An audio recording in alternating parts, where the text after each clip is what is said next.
दोस्तों, क्या बहुत अधिक कोशिश करने पे भी आपका भी वेट नहीं घट रहा? और अगर घटता है, बाई चांस डाउन हुआ, तो फिर से वापस उसी लेवल पे आ जाता है। और ये सब चीज़ देख के आपको भी ताजुब होता होगा कि ऐसा क्यों होता है।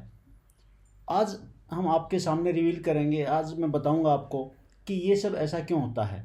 हमारा बॉडी का एक जो ब्रेन में आपका माइंड सेट है, एक बॉडी के अंदर वेट सेट है। हाइपोथेटिकली मान लीजिए कि आपका 80 केजी का ब्रेन सेटअप है आपके वेट का। तो जैसे ही वेट डाउन होता है, वो वेट ऑटोमेटिकली आपकी बॉडी के थर्मोस्टेट की तरह, आपके जैसे आपके रूम टेम्परेचर का थर्मोस्टेट सेटल होता है, उसी तरह से वो वापस उसको गेन करने के लिए आपकी बॉडी काम करना शुरू कर देती है। और इसको हम बोलते हैं सेट पॉइंट थ्योरी। आइए इसको एक्सप्लेन करेंगे कि ये काम कैसे करता है।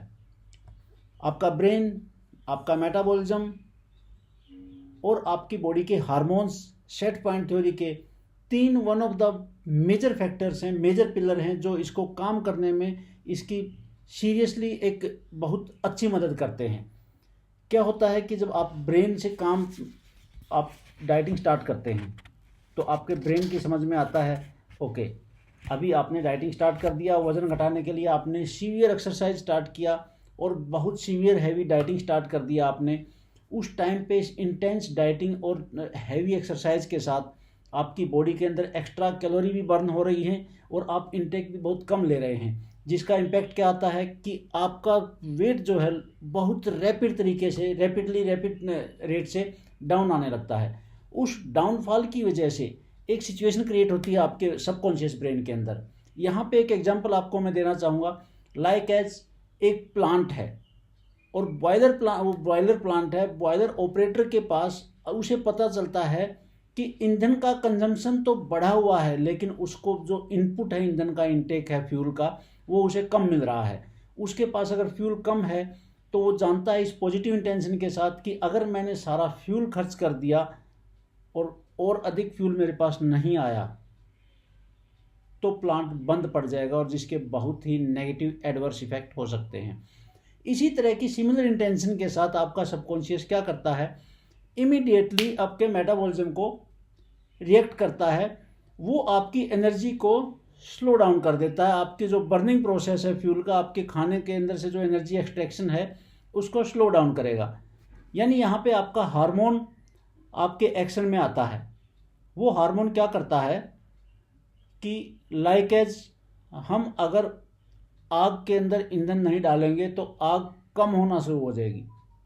सेम वे आपका मेटाबॉलिज्म स्लो हो जाता है, जिसकी वजह से आपको एनर्जी कम मिलती है। एंड अदर साइड ब्रेन क्या गेम करता है कि ब्रेन आपकी हंगर को बढ़ा देता है। आपकी हंगर बढ़ी, आपके अंदर एक क्रेविंग पैदा होगी एडिशनल खाने की, और आपका मेटाबॉलिज्म ऑलरेडी डाउन हो रखा है। उस वजह से आपकी बॉडी के अंदर सफिशिएंट एनर्जी तो आपको मिल नहीं रही है, बट आपकी भूख ज़्यादा और ज़्यादा लगी आपको। दैट्स वाई आपको एडिशनल एनर्जी जो है अगेन फैट में कन्वर्ट हो जाती है। और बाकी काम कुछ हार्मोन्स करते हैं। लाइक एज जब आप किसी क्रोनिकल स्ट्रेस में होते हैं तो आपके अंदर एक कार्टिसोल का जो नाम का एक केमिकल पैदा करता है, वो आपकी फैट इंक्रीज के लिए डायरेक्टली रिस्पॉन्सिबल है। दूसरी चीज़, अगर आप पुअर स्लीप में होते हैं, मीन्स कम सोते हैं या आपकी नींद ठीक से नहीं होती है, रात को लेट सोते हैं, उस टाइम पे आपके अंदर एक ऐसी झील पैदा होती है, रात को एक ऐसी क्रेविंग पैदा होती है कुछ भी, और स्पेशली स्पाइसी एंड क्रिस्पी खाने के लिए, जिससे आप कुछ भी उल्टा सीधा खाते हैं।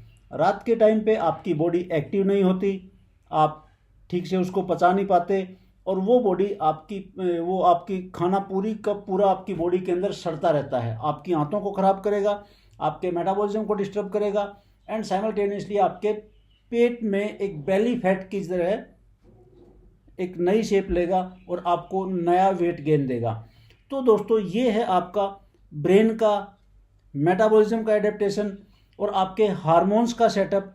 जिस तरह से सबकॉन्शियस आपके साथ ब्रेन गेम खेलता है, जैसे ही आप अपने वेट को रिड्यूस करने के लिए चलते हैं, तो इस तरह से समटाइम्स फिर आपको चिंताओं के टाइम पे और वो सब चीज़ें आपके साथ एक साइकिल में आते आते आपको ऐसा परेशान करने लगती हैं। आप बार बार कोशिश कर रहे हैं कि मैं वेट को लूज़ करूं, बट लूज़ करने की बजाय या तो आप डाउन ही नहीं हो पाते, और हो सकता है कुछ केसेस में आप लूज़ करने की बजाय वेट को गेन कर रहे हैं। फ्रेंड्स, इन सब का एक सिंपल सॉल्यूशन है। आपको अपने सेट पॉइंट को नीचे लेके आना है, आपको अपने थर्मोस्टेट को नीचे लेके आना है, और वो भूख से और सिर्फ एक्सरसाइज से कभी नहीं हो सकता।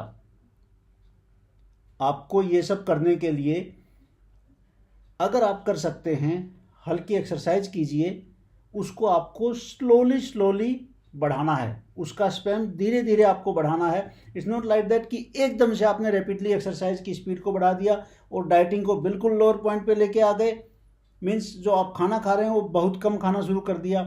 उससे डायरेक्टली एंड डायरेक्टली आपकी बॉडी के अंदर आपका सेट पॉइंट एक्टिवेट होगा। आपका थर्मोस्टेट दोबारा से मेंटेन करने के लिए या तो आप वेट लूज ही नहीं कर पाएंगे, और अगर आपने वेट लूज कर दिया तो अगेन सर्टेन टाइम के बाद आप फिर से उसी वेट पे आ जाएंगे, तो आपकी सारी की सारी मेहनत खराब होगी। परमानेंटली आप अपने वेट को सस्टेन करने के लिए, परमानेंटली एक फिटनेस को गेन रखने के लिए और उस वेट पे सेट रहने के लिए आपको अपना सेट पॉइंट लोअर लेवल पे लेके आना होगा। आपको अपने मेटाबॉलिज्म को कंटिन्यू रखना है। याद रखिए, भूख से आप कभी भी भूखे रह के अपने वेट को परमानेंटली रिड्यूस नहीं कर सकते हैं। इट मे बी ये पॉसिबल है कि आप टेम्परेरीली वेट को कम कर लें, लेकिन फिर से आपका वेट वापस गेन हो जाएगा। दोस्तों, ये दुनिया गवाह है कि भूखे पेट कभी कोई जंग नहीं जीती जाती, फिर वो चाहे कहीं फील्ड का वार हो या आपका अपना वेट कम करने की एक जंग हो। So better work with your metabolism और अपने सेट पॉइंट को लोअर लेके आएँ।